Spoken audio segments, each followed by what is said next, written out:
여러분 안녕하세요. 통합과학비 6주차 4차 시를 시작하도록 하겠습니다. 자, 우리는 지난 시간에 판 구조론까지 공부를 했고요.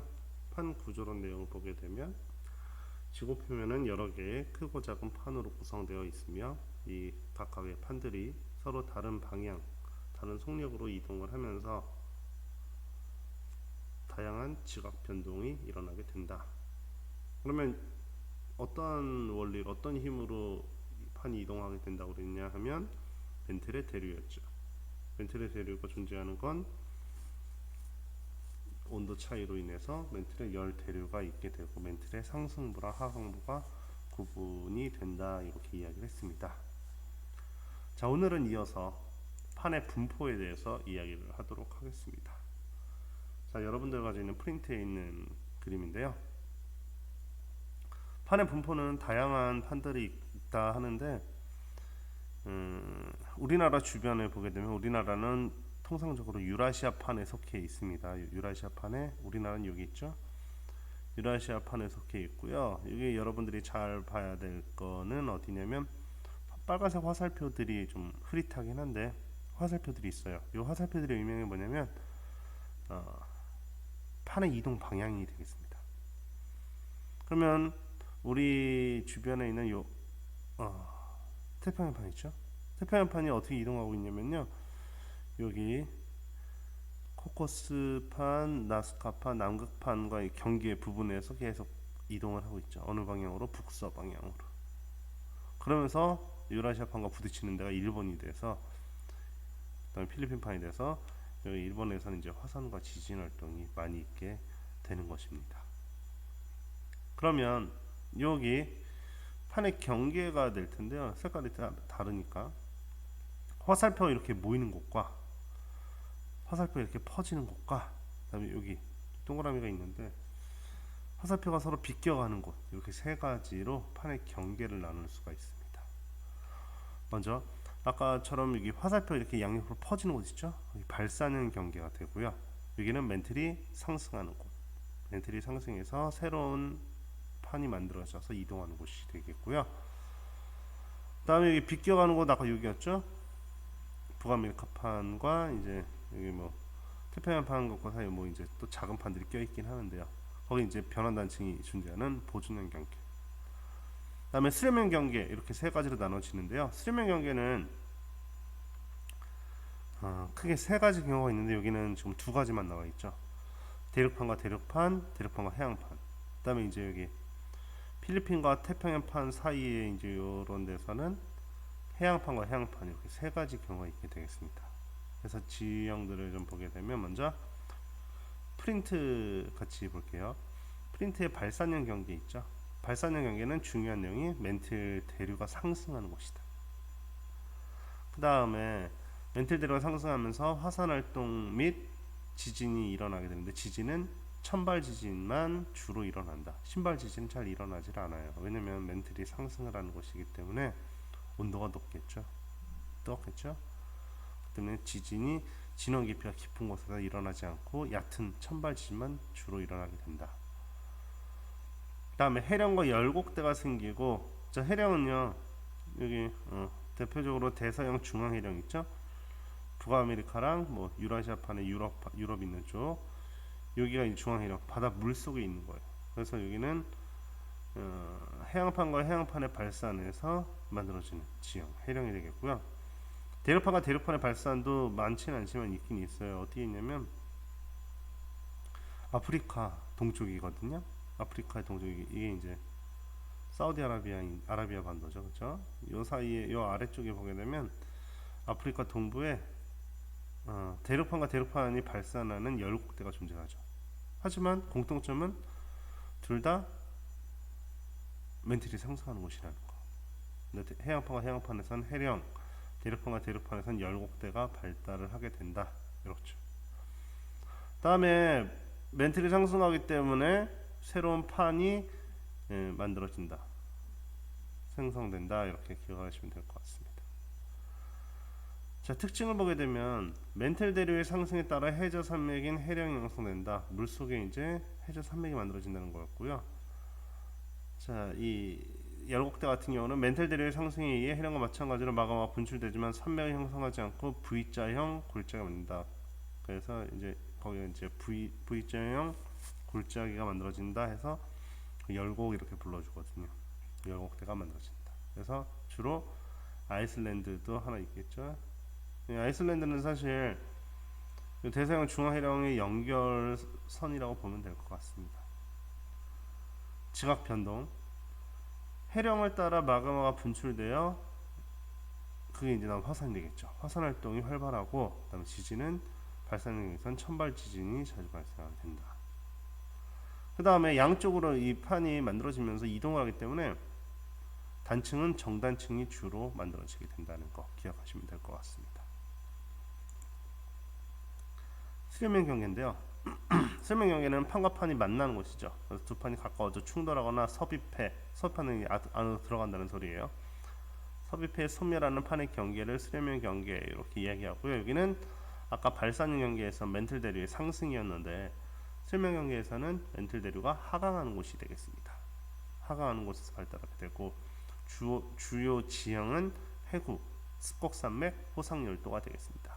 먼저 해구는 판과 판이 만나면서 깊숙하게 밀도 차이가 크지 않은 경우에는 두 판에 부딪히는 판의 밀도 차이가 크지 않은 경우에는 어느 한쪽이 밀도 차이가 나면은 그냥 작은 쪽과 큰 쪽이 이게 구분이 돼서 밀도가 큰 쪽이 작은 쪽 밑으로 파고 들어가면 되는데 차이가 크지 않은 경우에는 이렇게 바닷속에 깊은 해저 지형이 만들어지기도 하는데 거기는 해구라고 불러주죠. 그다음에 습곡산맥은 부딪히다 보면은 이제 일부 물질들이 솟아올라서 이렇게 튀어나오게 되면 그게 이제 습곡산맥이 될 것이고, 주로 이제 습곡산맥은 대륙판과 대륙판, 다음에 대륙과 해양 여기에서는 습곡산맥이 만들어지고요.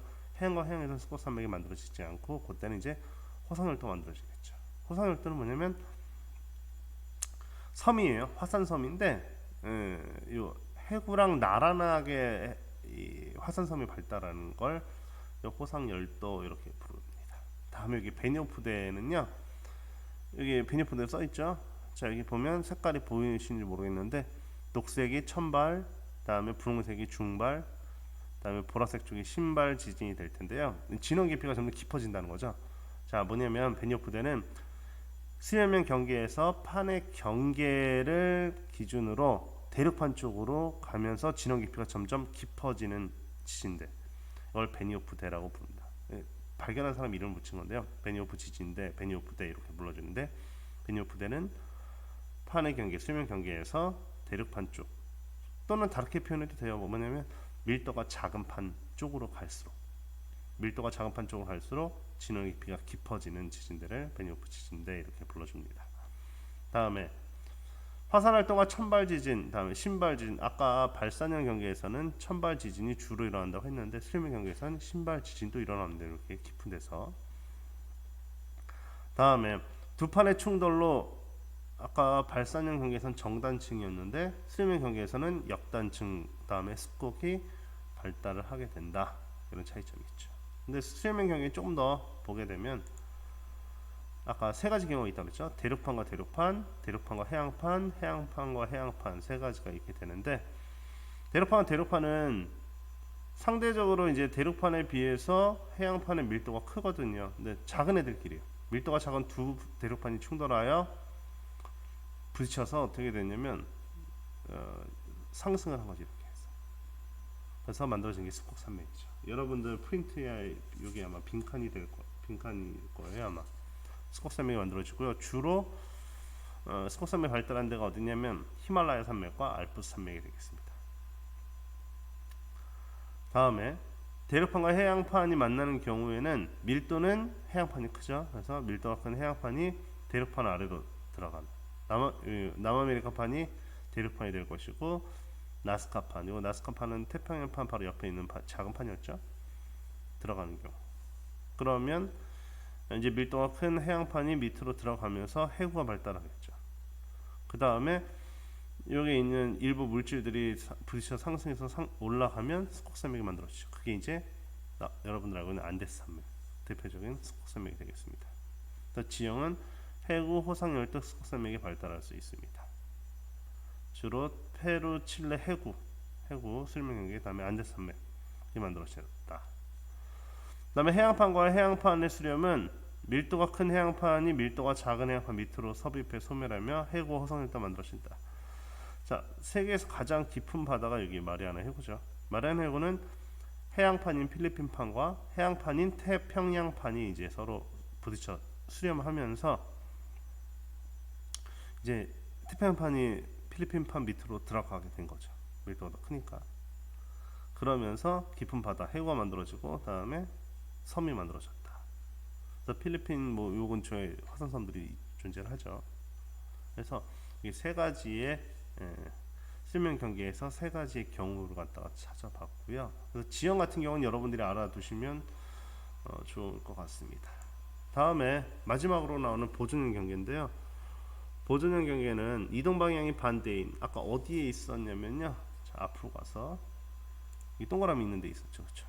자, 여기 태평양판과 북아메리카판이 서로 화살표 이렇게 반대로 가 있죠. 엇갈리죠. 여기 부딪히거나 멀어지는 게 아니라 보존형 경계인데요. 이동 방향이 반대인 두 판이 서로 어긋나서 변환 단층. 자, 우리 단층 하게 되면 우리 정단층, 역단층 배워왔는데요. 변환 단층은 이런 정단층과 역단층과 좀 다르게 정단층과 역단층은 높낮이의 변화가 있는데 변환 단층은 높낮이의 변화가 아니라 그냥 수평적인 변화만 있게 되는 그런 단층을 말하는데요. 변환 단층을 형성하죠. 그러면서 우리 앞에서 판이 생성되는 데는 발산형 경계, 소멸되는 데는 수렴형 경계였죠. 보존 경계는 이 두 가지 다 해당되지 않고요. 그래서 보존된다 이렇게 기억하면 될 것 같습니다. 다음에 지진은 주로 천발 지진이 발생을 하고 신발 지진의 화산 활동은 주로 발견되지가 않는다.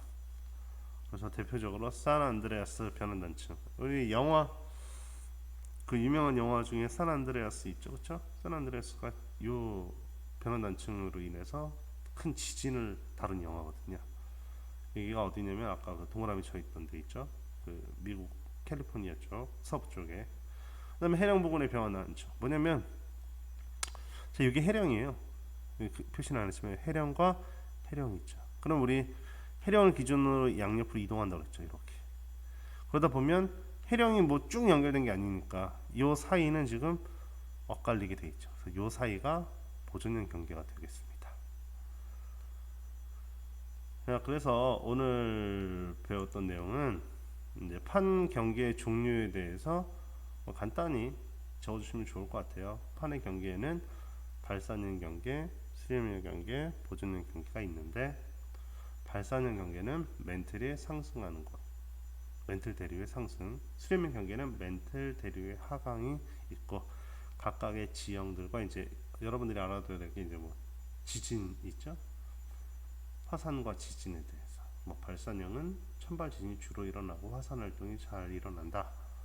수렴형은 화산 활동이 있고 천발 지진뿐만 아니라 신발 지진도 일어난다.